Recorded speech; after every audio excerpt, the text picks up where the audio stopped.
What's up, guys? It's your boy Chrysalis here, and today I'm going to be doing a journal entry. It's been a hot minute since I've done one of these because I've been procrastinating a lot. I've had a lot of stuff going on. There's actually two videos I'm currently working on. One is almost done. The other I'm going to start a couple days after recording this one. So for now, I'm going to be doing a journal entry. I'm going to give you guys kind of like a run through of what all I've been watching since the last video, and also I'm going to be talking about Time Magazine's 100 best movies of the 21st century, as well as their readers' picks of what they feel should be the top 100. I'm not going to go through the entire list for both, so if you want to check that out, I will be leaving links for those in the description. Anyhow, to get started, I'm going to give you a run through of what all I saw in theaters. I watched 40 Acres as a screen unseen some time back, like almost a month ago now. I thought that was pretty good, not fantastic. It definitely had its shortcomings, but still a pretty good kind of post-apocalyptic. I wouldn't necessarily describe it like a zombie film, but I guess it is and it isn't. But for what it was, I definitely liked it okay. I also watched Celine Song's sophomore movie, Materialists. I sound like a critic. Oh. And I liked Materialists a lot more than I thought I was going to, especially the last third of the film. I think once it gets to that point, it definitely hits a long and outstanding and consistent stride from there. Still not sure what to make of Dakota Johnson's acting in the movie. I've seen people say that, oh, her acting is bad. But I think that if you've watched the movie, you know, she has kind of had to go into, her character anyway, has to go into like this autopilot, so, and also just submit herself to her work. So a lot of her talking and mannerism does seem pretty customer service, like they're trying to sell you something type of dealio. And then over the course of the film, you see more emotion coming out of her and her opening up and willing to just submit to this crazy thing called love. So I dug Materialist quite a bit. If you haven't had a chance to see it, you might have missed your chance because it's an A24 movie. But you know, maybe they're playing it at a theater near you, who knows.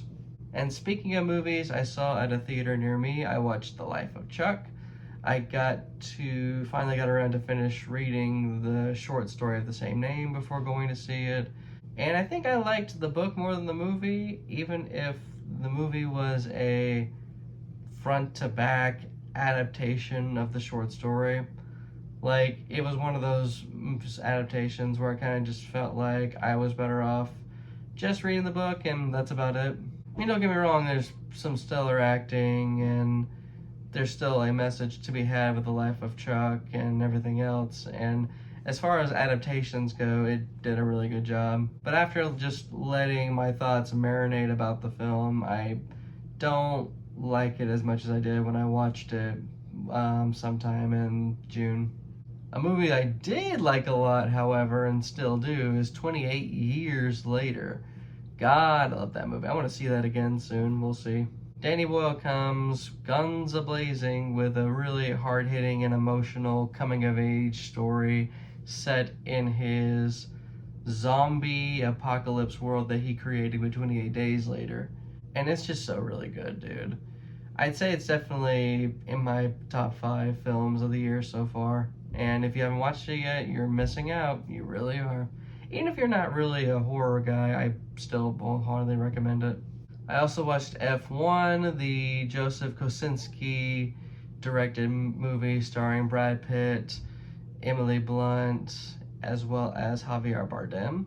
Honest to God, when I saw that Javier Bardem was in the movie, when I saw a trailer that showed that he was going to be in the movie, I was just like, okay, you got me.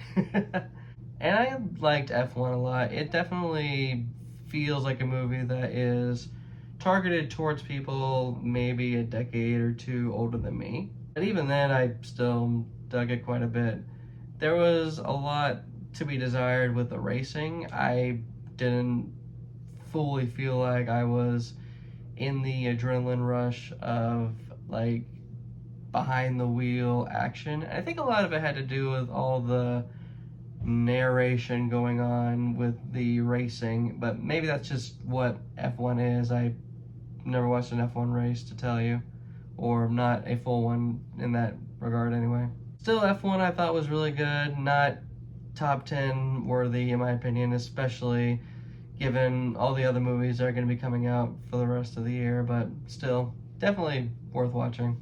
And just yesterday I watched Jurassic World Rebirth, partially for the Odyssey teaser trailer. The Christopher Nolan directed the Odyssey teaser trailer, and that teaser trailer was phenomenal, I will say, as far as teaser trailer goes.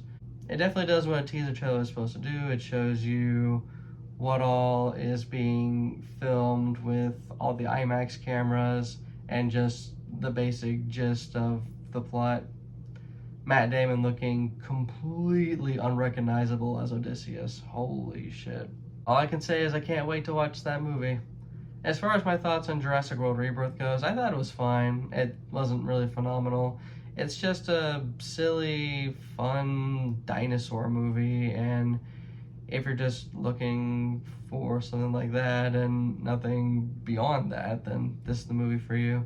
I saw this movie with my girlfriend Samantha, shout out to her, and literally like the first quarter or so of the film, I just stopped taking the movie seriously and just was doing like these little dinosaur hand motions, like trying to chomp her like shoulder or whatever, and it was just a fun time overall. It felt like to me the definition of like a 5 or 6 out of 10 type of movie, which makes sense considering that I gave it 3 stars. As far as what I've been watching at home, I have definitely been cranking out the movies for Criterion Summer. I watched both Yojimbo and Sanjuro by Akira Kurosawa. Really good samurai movies. If you have not watched them yet, you definitely should. Not a whole lot to say from there. It's Akira Kurosawa with making samurai movies, so yeah. And in the same vein of samurai movies, I also watched Kobayashi's Harakiri, which was really good. It definitely has quite a bit of build-up for sure. If you're looking for heavy action samurai movie, you're not really gonna get that until like near the end of the film for sure. That's kind of a lot of those samurai movies in the 50s and 60s where they're more so period pieces of that time featuring characters that are samurai. As far as that goes, I enjoyed Harakiri a lot. I also got to watch, while I'm on the 1950s and 60s samurai stick, I finally got to watch Seven Samurai. Good ass movie if you've not watched it. Probably Kurosawa's best film, or at least the best one that I've watched so far. It is 3.5 hours long, but honestly it didn't even feel like it was 3.5 hours long to me. Just a really good samurai movie. I really think if you're someone that's into like the spaghetti westerns or just westerns in general, you'll definitely like a lot of the samurai movies that came out around this time. I also watched Volver, the Pedro Almodovar. Let me make sure I'm pronouncing his name right, because I think I'm butchering it sometimes. Almodovar. Almodovar. Sorry. But yeah, the Pedro Almodovar movie, Volver, starring, of course, the incredible, beautiful, radiant Penelope Cruz. Just absolutely talented and, in a way, underrated actress overall. I think I liked All About My Mother more, but Volver is still just a must if you are trying to get into a lot of the Spanish dramas of the 90s and the 2000s, especially if you're trying to get into Pedro Almodovar overall. I also watched a ton of Wong Kar-wai. I finally got down to watching the box set, the Wong Kar-wai box set that I got, and that's going to be the subject of another video that I'm still cooking up. Admittedly, I've just been procrastinating finishing 2046 or starting 2046 because I'm kind of just in a bind as to why In the Mood for Love got a sequel to begin with. But, you know, eventually when I watch the movie, maybe I'll understand and appreciate what they're doing. And that covers Criterion Summer, basically. Never mind, I watched Fantastic Planet. I forgot about that. Really good, short, old French animated movie about giant blue aliens just abusing humans and the humans retaliating. Definitely a must watch if you're looking for something along those lines. But yeah, as far as just non-Criterion Summer goes, these aren't movies featured in the Criterion channel, but they are technically in the collection. I watched The Princess Bride with my parents, and yeah, I finally watched it in full, and it's great. If you've never watched it, you definitely should. I only just now realizing how much of a chokehold Rob Reiner had on the 80s and 90s with so many good movies that Rob Reiner put out. Wall-E, classic Pixar animated film, probably Pixar's best film in my humble opinion. Not really a whole lot to say other than that it's goated. And yeah, as far as just non-Criterion stuff overall, I watched Vertigo. It was on Netflix. I just felt like watching it, and why didn't anyone tell me this movie was fantastic? Like, who was going to be the one to tell me that Vertigo was just one of the best movies ever made? I love Vertigo so much. James Stewart was excellent, just the cinematography. The score is just absolutely gorgeous as well. Okay, that covers all of those. That took a little longer than I thought it would, so I'm just going to jump straight into it. Every now and then, the New York Times put out a list of the 100 best movies of the 21st century so far. They had about, I think it was like 500 actors, directors, people that work in the film industry and everything. And they asked all of them what their top 10 movies of the 21st century were, like if you had to pick what the 10 best were, and then they kind of just, polled them all, like made like an average aggregate, and came up with a list of 100 movies.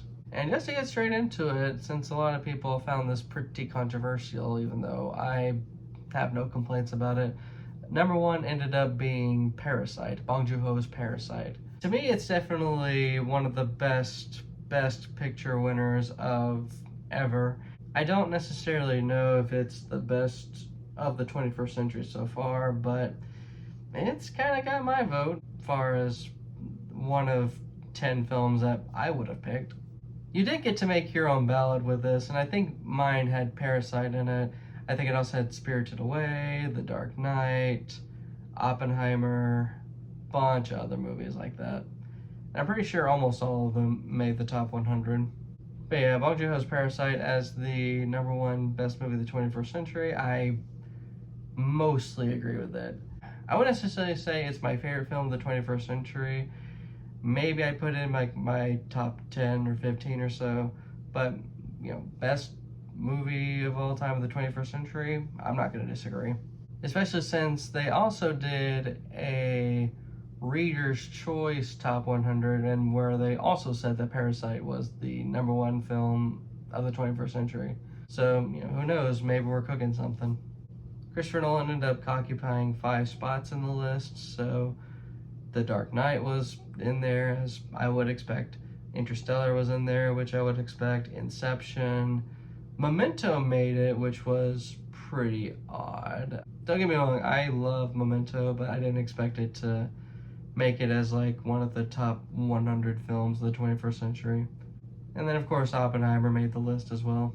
I don't disagree with this at all. Matter of fact, I think they should have added Dunkirk. Dunkirk is also just fantastic. I think Christopher Nolan is one of the greatest filmmakers of the 21st century, so it makes sense to me that he would have so many slots on a top 100 list. That's just my opinion anyway. My overall thoughts on the list is, normally I despise lists. I always just look at them and can definitely tell it was a list curated by editors of a magazine or a publication, and only editors of the magazine and publication. But this one I definitely could appreciate for sure, considering that it's polled so many voices of so many reputable names in the industry. Even if some of the movies on here kind of just leave me scratching my head, wondering how did we get here. Like, why is Bridesmaid as high on the list as it is? Someone's gonna have to explain that one to me. I just wanted to add real quick that lists, at the end of the day, at least in my opinion, they are supposed to present a perspective. They're not necessarily trying to tell you what de facto the best of whatever is. They're supposed to present a perspective that you would not have considered otherwise. One of the things about the list is that there are a lot of movies that I had never heard of prior to looking at the list, or I may have heard of the director or may have heard about the movie but haven't yet to watch it yet. So, yeah, that's about it. There definitely should have been at least one more Yorgos Lanthimos movie on here aside from The Favorite. I think Poor Things definitely got snubbed in that regard. A couple of notable placements I actually want to make a quick note of, since I did a video about Wes Anderson movies, is the Grand Budapest Hotel and the Royal Tenenbaums basically neck and neck at 21 and 22, with the Royal Tenenbaums being higher than the Grand Budapest Hotel. Not an opinion I share, but honestly, the Royal Tenenbaums definitely deserves to be on the list for sure. Considering not only is it just a really good movie, but it's also just kind of an iconic one for Wes Anderson. And I mentioned before in my video, everything that Wes Anderson had been working towards from the start of the 90s with Bottle Rocket and Rushmore kind of culminates into the Royal Tenenbaums. He ends up doing like a lot of different stuff with The Life Aquatic and Darjeeling and The Fantastic Mr. Fox, but then definitely makes this huge magnum opus as the Grand Budapest Hotel. So if I had to control the list, the Grand Budapest Hotel would be higher. Arrival being the only Denis Villeneuve movie, not something I agree with, especially since Dune Part 2 is just irrefutably just really good and already just kind of a phenomenon for the century. But Arrival being in the top 30, that gets 2 thumbs up for me. That's kind of all I really have to say, really. Just, I wasn't really mad at this list at all, considering that there's just A, just a lot of really good movies on it, and B, because the placements seem maybe not subjectively what I would think, but if someone presented this list to me, I'd just be like, okay, I get it. The Reader's Top 100 was pretty interesting, though. I think the only 2 placements that I saw that were just unchanged were Parasite at number 1 and David Lynch's Mulholland Drive at number 2.